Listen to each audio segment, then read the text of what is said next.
마지막 강의를 진행하게 된 이보름이라고 합니다. 저는 군침이 싹 도는 정부 지원 사업에 이어서 좀 입맛까지 사로잡는 투자 유치에 대해서 설명드리도록 하겠습니다. 저는 현재 알파브라더스라는 엑셀러레이터에서 투자 심사역을 맡고 있고 주로 사업계획서 그리고 투자 제안서 컨설팅을 진행하고 있습니다. 저는 처음 AI 뷰티테크 스타트업에서 실제 투자 유치를 위해서 찾아다니면서 투자 제안서를 수도 없이 작성해 보기도 하고 실제 투자자들 앞에서 피칭도 진행해 보면서 이 투자라는 세계에 대해 관심을 가지게 되었는데요. 저는 첫 번째로 이제 정부 투자와 민간 투자의 차이점이 무엇인지, 그리고 스타트업의 투자 유치란 어떤 것인가, 그리고 첫 투자 유치는 어떻게 준비하면 되는지에 대해 설명드리려고 합니다. 스타트업은 크게 정부 그리고 민간을 통해 자금을 조달받습니다. 정부에서는 지원 사업 그리고 융자 그리고 투자를 통해서 자금을 지원하게 되고 민간에서는 이제 투자를 통해서 자금을 지원하게 되는데요. 이 정부에서의 투자와 이 민간에서의 투자가 성격이 조금 다릅니다. 정부에서는 이제 간접적으로 자금을 지원하게 되고 민간에서는 직접적으로 자금을 지원하게 되는데요. 정부에서 왜 간접적으로 자금을 지원하냐라는 것은 형평성 때문입니다. 예를 들어서 앞에 계신 이제 대표님 기업에 정부에서 직접적으로 자금을 지원한 거예요. 그렇게 생각했을 때 이제 옆에 계신 대표님 기업에서 우리 기업은 왜 자금을 지원 안 해주지? 라고 생각하실 거예요. 그렇게 되면 이게 어떻게 보면 좀 혜택처럼 느껴지기 때문에 이 정부에서는 이런 것들을 좀 방지하고자 엔젤 투자 매칭 펀드 또는 이제 투자 연계형 정부 지원 사업인 팁스 프로그램 등을 통해서 자금을 지원하게 됩니다. 근데 이 정부에서 투자할 기업들을 선별을 해야 되는데 이 정부에서 모든 기업을 일일이 확인하기는 굉장히 어렵습니다.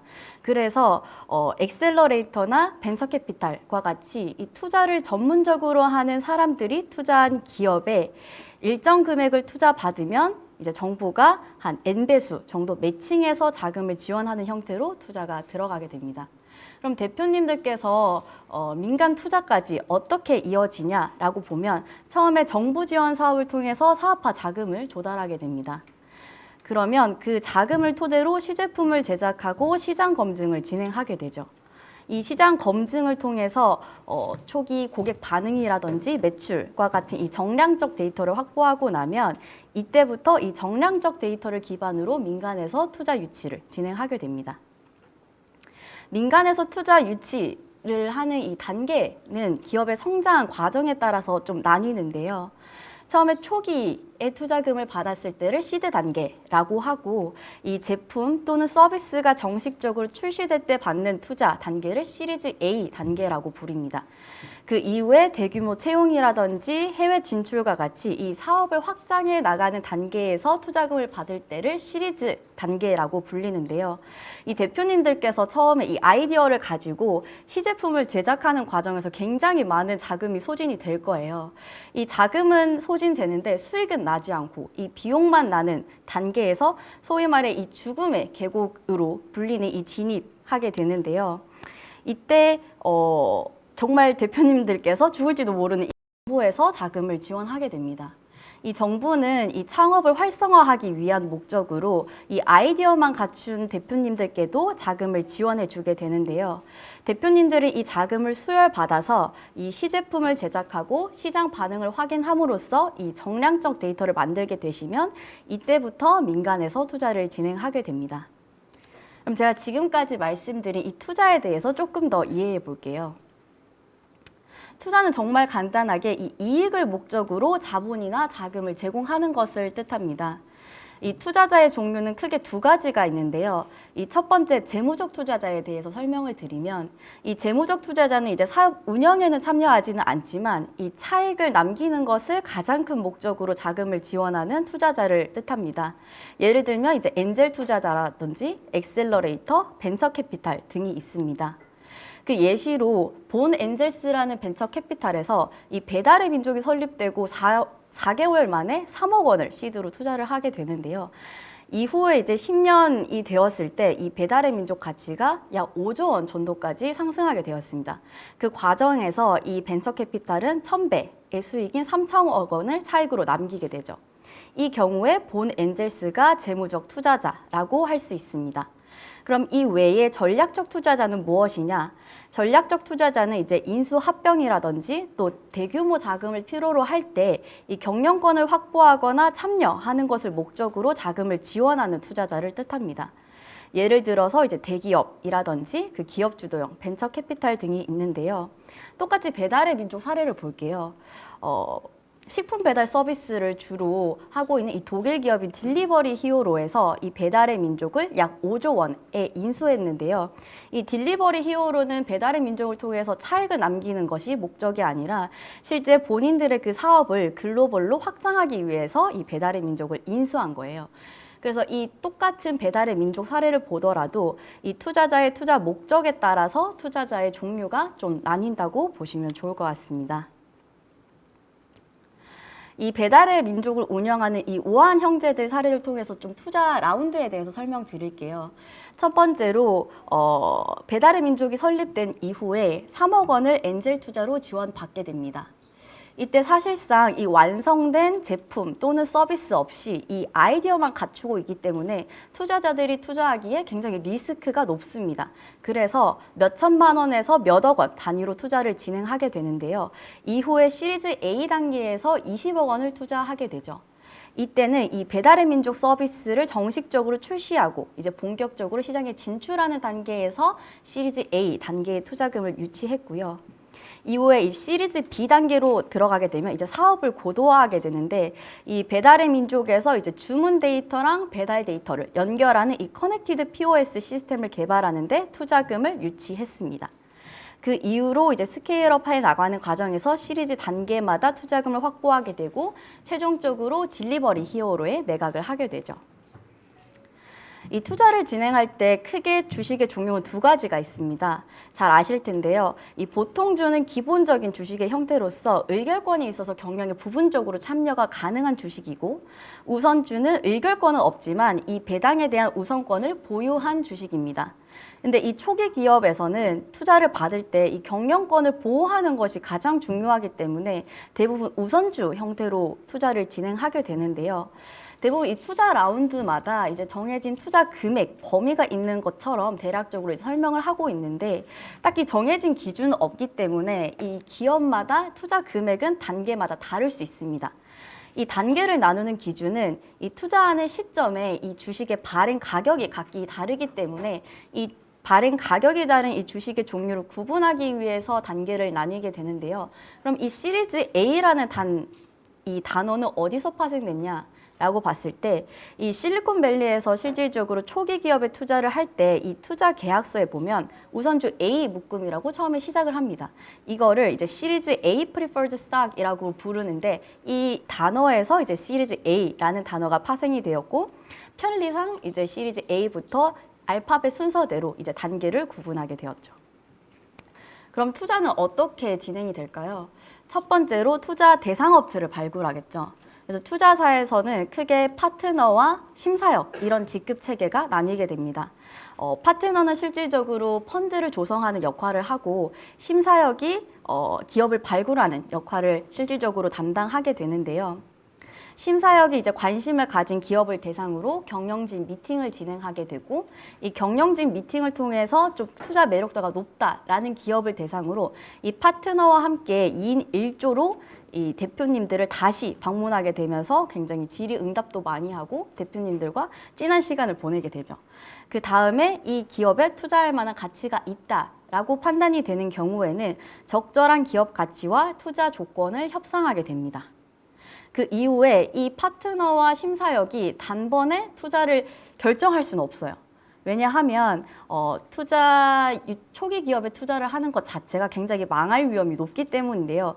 그래서 이 투자 의사결정기구라고 불리는 이 투자심의위원회에 이 기업을 안건을 올리게 됩니다. 그래서 다양한 사람들이 이 기업에 굉장히 잠재적인 리스크가 없는지 실질적으로 검토하게 되고 이 이후에 투자를 진행한다라고 판정이 나면 법적인 리스크는 없는지 확인한 다음 계약하고 자금을 집행하게 됩니다. 그럼 이 투자 유치 프로세스가 이렇게 흘러가는데 그럼 대표님들께서는 어느 시점에 투자를 받아야 하냐라고 봤을 때 이 투자 프로세스는 정말 빠르면 3개월이고 일반적으로 6개월에서 9개월 정도 진행하게 됩니다. 그래서 대표님들께서 이제 돈이 떨어질 시점이 아마 보이실 거예요. 그래서 그 시점을 기준으로 한 6개월에서 9개월 이전부터 이 투자 심사역을 만나면서 투자 유치를 진행하는 것이 가장 좋습니다. 그럼 이 투자 유치는 어떻게 첫 번째로 준비를 하면 될까요? 투자 유치가 처음인 이 대표자 분들께서 필요한 그 3가지 액션이 있는데요. 첫 번째는 투자자 유형을 알아야 되고, 두 번째는 이제 투자자를 컨택해야 되고, 세 번째는 투자 자료를 준비하는 것인데요. 첫 번째로 이제 투자자 유형부터 알아볼게요. 투자자 유형의 첫 번째는 개인형 엔젤 투자자가 있습니다. 이 개인형 엔젤 투자자는 개인적으로 투자를 할 수도 있고 또 그룹 형태로 투자를 할 수도 있습니다. 이 개인 투자자로서는 이제 적격 엔젤과 전문 엔젤로 나누게 되는데 이 사람들은 이제 일정 금액 이상의 투자 실적을 보유를 했거나 또는 전문 교육 과정을 이수한 사람들을 대상으로 자격을 부여하게 되죠. 근데 이 사람들이 개별적으로 투자를 하는 것보다 좀 모임을 형성을 해서 또 투자금을 불려서 지원하는 형태들이 엔젤 클럽 그리고 개인 투자 조합이라고 보시면 될 것 같습니다. 그다음 기업 엔젤 투자자가 있는데요. 기업 엔젤 투자자 중에 첫 번째가 엑셀러레이터입니다. 이 엑셀러레이터는 중소벤처기업부에 등록된 기관인데요. 투자 전문 인력을 2인 이상 보유하고 있는 기업으로 투자금을 본인들이 이제 가지고 있는 금액에서 40% 이상을 유지해야만 하는 기관입니다. 그래서 예를 들면 블루포인트 파트너스나 시엔트테크, 저희 알파브라더스가 있고요. 산업혁명 기술 지주회사는 이 대학이 보유한 특허 같은 이런 그 기술들을 좀 사업화하기 위해서 자회사를 설립함으로써 좀 이 기업을 키우고 투자금을 회수하는 형태이고요. 이 신기술 창업 전문회사와 창업기관 같은 경우에는 이 투자자의 사업화와 창업 촉진을 이제 주 목적으로 기업에게 투자를 진행하게 됩니다. 그럼 이 투자자들을 어떻게 컨택하는지 알아볼게요. 이 투자자를 컨택하는 방법에는 첫 번째로 투자자를 직접 찾아가는 방법이 있고 또는 투자자가 찾아오게 하는 방법이 있습니다. 그럼 첫 번째로 투자자를 찾아가게 하는 방법 중에 하나가 이 콜드메일을 보내는 건데요. 이 콜드메일이라는 것은 이 일면식이 없는 수신자에게 보내는 굉장히 차가운 메일을 의미합니다. 이 콜드메일, 이 차가운 메일을 어떻게 좀 따뜻하게 만드냐라고 봤을 때 팁을 드리면 첫 번째는 이제 받는 사람을 2번, 3번 확인하는 거예요. 그래서 처음에 메일을 보시면 받는 사람이 존인데 이제 내용상으로는 Dear Mark라고 되어 있죠. 그래서 대표님들께서 이런 실수는 안 하지라고 생각하실 텐데요. 실질적으로 대량으로 발송을 하다 보면 이런 실수를 범하게 됩니다. 그래서 이럴 때 투자자들은 저한테 이제 발송된 메일이 아니니까 당연히 삭제를 진행하게 되고요. 또는 이제 숨은 참조로 이제 대량으로 발송하시는 분들이 계세요. 이렇게 되면 대표님들은 편하실 수 있는데 이 투자자 입장에서는 조금 진정성이 떨어진다라고 보시면 될 것 같고, 두 번째는 이제 투자자를 생각하는 좀 문장을 넣어서 관심을 표현하시는 것이 좋은데 대부분 이제 대표님들께서 콜드메일을 보내실 때 저희 기업은 이렇고요. 이 메일을 보내는 목적은 이 투자계획서 검토를 위해서 메일을 드립니다. 저희 제품 서비스는 이런 식이고요. 저는 이런 사람입니다. 라는 식으로 이제 대부분 기본적으로 투자자에게 콜드메일을 보내게 되는데 여기서 조금 더 관심을 표하는 방법은 이 투자자마다 관심이 있어 하는 분야가 있습니다. 그래서 이 투자자에게 한두 줄 내외로 제가 세미나에 참여를 했는데 이 기관에서 굉장히 소셜벤처에 만약에 관심이 있다라는 사실을 알게 되었습니다. 저희 사업 아이템 자체가 소셜벤처랑 조금 유관한 그런 분야인 것 같아서 직접적으로 메일을 드리게 되었습니다. 라는 식으로 짧게 한두 줄 내외로 문장을 넣어주는 것만으로도 좀 투자자들을 좀 감동시킬 수 있다라고 보시면 되고요. 그럼 이 투자자들에게 콜드메일을 보내야 되는데 그럼 투자자는 어떻게 찾을 것이냐라고 봤을 때 첫 번째로 엔젤투자지원센터에 접속하시면 확인할 수 있습니다. 이 엔젤투자지원센터에 벤처투자마트와 엔젤클럽 그리고 전문개인 투자자 이 항목을 통해서 확인하실 수 있는데요. 이 첫 번째 벤처 투자 마트는 이 엔젤 투자자와의 이제 만날 수 있는 기회를 제공하는 프로그램들을 운영하고 있습니다. 이 벤처 투자 마트를 신청하게 되면 크게 엔젤 트랙과 VC 트랙으로 나뉘게 되는데, 이 초기 기업들은 실질적으로 초기 기업에 투자하는 엔젤 투자자를 만나야 하기 때문에 엔젤 트랙을 선택하게 됩니다. 그럼 엔젤 투자 마트가 무엇이냐? 엔젤 투자 마트는 이제 엔젤 투자자와의 이 만남을 통해서 투자 유치 기회를 확보할 수 있도록 지원하는 프로그램인데, 매월 1일부터 10일까지 선착순으로 접수를 하게 됩니다. 이 접수를 하게 되면 투자자와 1대1로 상담을 진행하게 되고, 이 기업의 사업성이나 기술성을 판단해서 기업을 선정하고, 이 사업 계획 작성부터 좀 PT 코칭을 한 이후에 실질적으로 엔젤 투자자와 만날 수 있는 기회를 제공하게 되는데요. 이 엔젤 투자자로 등록된 사람들은 이렇게 엔젤 리더스 포럼이라고 해서 메일을 직접적으로 받게 됩니다. 그럼 이 메일을 보고 관심이 있는 엔젤 투자자 분들은 이 행사에 참여하게 되겠죠. 그래서 대표님들께서는 엔젤 투자자와 이런 기회들을 통해서 만날 수 있는 자리를 마련하게 되고요. 두 번째는 엔젤 클럽인데, 이 엔젤 클럽 항목에서 엔젤 클럽 목록을 확인하실 수 있습니다. 그러면 지금 현재 운영되고 있는 엔젤 클럽들의 현황을 확인하실 수 있는데요. 이 엔젤 클럽들을 선택하게 되면 실제 클럽명은 어떻게 되는지, 그리고 클럽의 정보들과 이 클럽에서 관심 있어 하는 분야에 대해서 소개를 하고 있습니다. 그래서 저는 대부분 이 투자가 연애하는 것이랑 좀 비슷하다라고 생각을 하는데요. 대부분 이제 관심 있어 하는 사람한테 시간과 돈을 쓰게 되잖아요. 투자자들도 이 관심 있어 하는 분야에 시간과 돈을 투자한다라고 보시면 될 것 같습니다.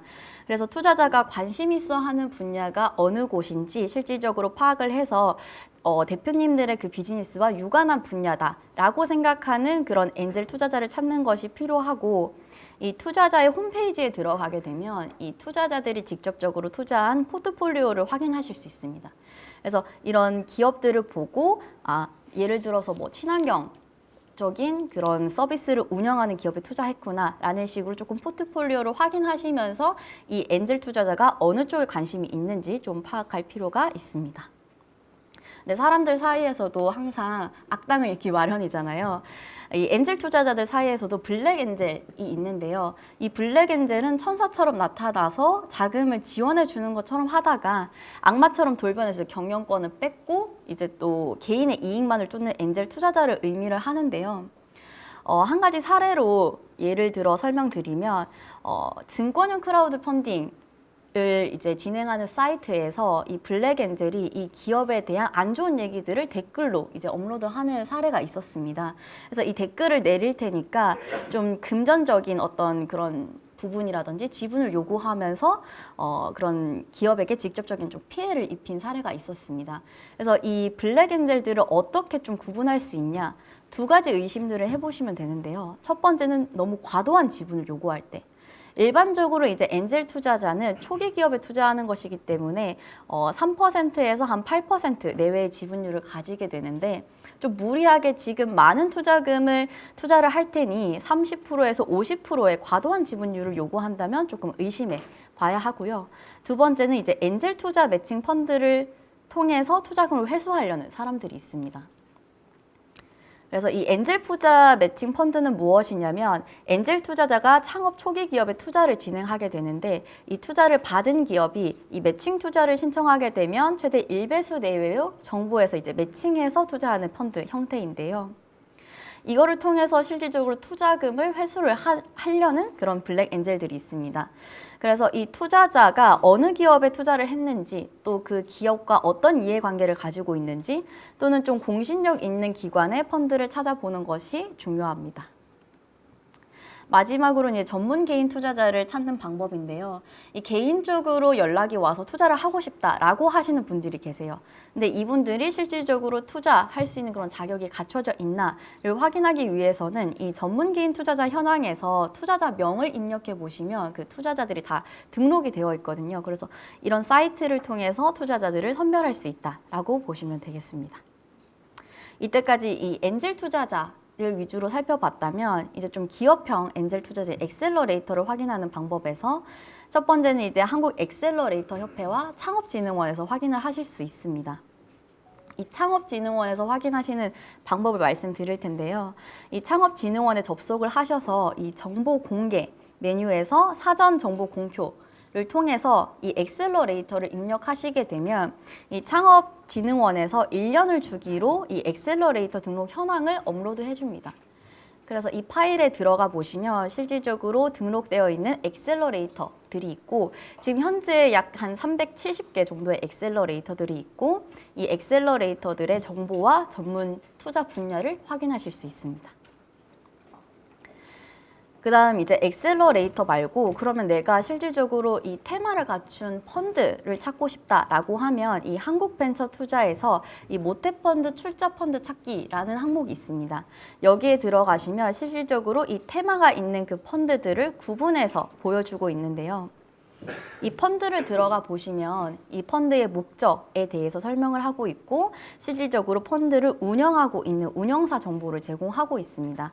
그래서 운영사에게 실질적으로 전화를 해보시는 방법이 있는데 전화를 하셔서 결성일이랑 결성 총액이 나와 있죠. 그래서 결성일이 실제 지금 시점을 기준으로 얼마 되지 않았다라고 하시면 투자금이 남아있을 가능성이 있기 때문에 전화를 하셔서 투자를 받고 싶다라고 얘기를 드리면 아마 다른 또 투자 정보를 주실 것입니다. 이런 실질적으로 찾는 방법이 굉장히 좀 어렵다라고 하시면 넥스트 유니콘을 통해서 한 번에 파악하실 수가 있는데요. 이 넥스트 유니콘의 파인더에 들어가시면 투자 기관 구분부터 선호하는 비즈니스 분야 그리고 뭐 투자 단계와 같이 이런 것들을 필터링 걸어서 실질적으로 이 필터링에 맞춘 이 투자 기관들을 알려드리고 있습니다. 이렇게 투자자를 찾아갔다면 이제 투자자를 찾아오게 하는 방법이 있는데요. 첫 번째는 이제 데모데이에 참여를 해 보시는 거예요. 이 데모데이는 한 5분에서 10분 동안 이 비즈니스를 소개하고 투자자를 설득하는 자리인데 직접 발표도 많이 해보시고 또 참가해서 들어도 보시는 것이 좋습니다. 이 데모데이 참가하는 방법은 크게 검색을 통해서 확인하실 수 있는데요. 뭐 K-스타트업이라든지 아니면 이베턴스와 같이 행사들을 위주로 정보를 제공하는 사이트에 검색을 해보시면 정보들을 알 수가 있고 또 정부 지원 사업에서도 이 주관기관에서 후속적으로 투자와 관련된 프로그램들을 운영하고 있습니다. 그래서 이 프로그램들에 적극적으로 참여를 해보시는 것과 또 엑셀러레이터의 그 인큐베이팅 프로그램을 통해서 IR 데모데이에 참가하실 수 있는 그런 기회를 가지실 수 있습니다. 그 두 번째는 투자자를 찾아오게 하는 방법 두 번째는 실질적으로 보도자료를 배포하거나 또 투자 사이트 내에 정보를 실질적으로 등록하는 것인데요.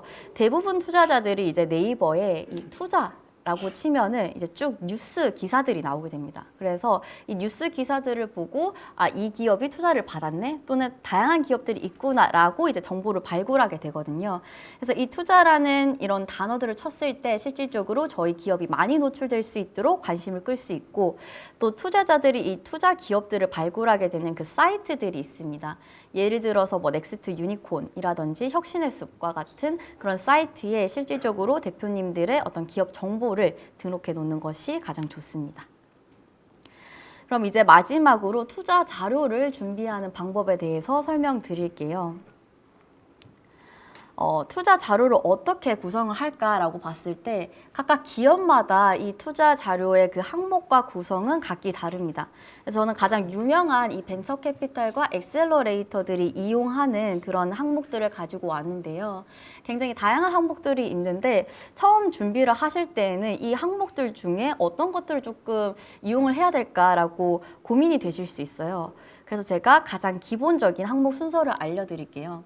첫 번째로 이제 저희의 서비스는 이거예요 라고 설명을 하면서 이 서비스를 실질적으로 운영하는 사람들은 저희고요.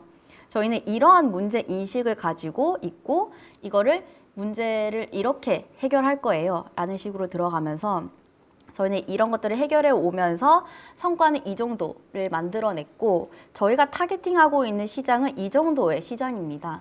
라고 하면서 이 시장에서 경쟁사 대비 저희의 차별점은 이거고요. 저희가 실질적으로 수익을 만들어내는 모델과 그리고 이 모델을 어떻게 좀 확보하냐라는 이 마케팅 전략은 이렇게 가지고 있습니다.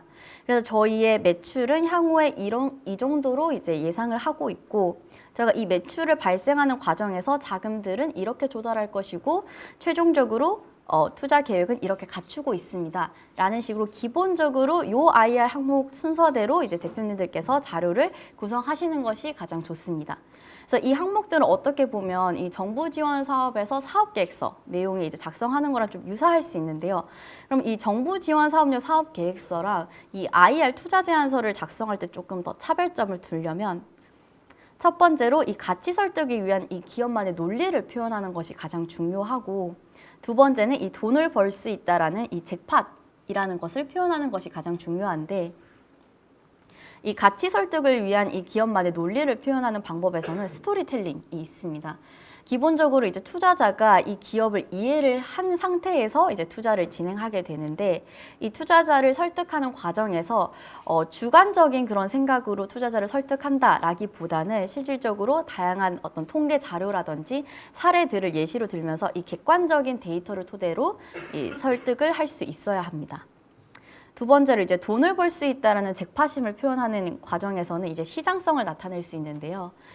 시장 규모는 이렇지만 지금 저희가 마케팅 전략이 조금 달라서, 또는 뭐 서비스가 완성이 안 돼서 라는 식으로 이제 현재는 매출이 낮지만 이 시장 규모가 이 정도이기 때문에 나중에 이 방법만 바꾸면 저희가 시장을 확보할 수 있습니다 라는 식으로 시장성을 드러내거나, 또는 이 비즈니스 모델이라는 저희가 어떤 식으로 이제 수익을 창출할 것인지에 대해서 중점적으로 표현하는 것이 가장 중요합니다. 대부분 대표님들께서 이제 IR 자료를 준비하실 때 PPT를 켜놓고 이제 어떤 자료를 추가를 할까라고 하면서 이 대표님들이 자랑할 수 있을 만한 그런 내용들로 이제 쭉쭉 순서대로 이제 채워 나가시게 되는데, 이렇게 됐을 때 조금 오류를 범할 수 있습니다.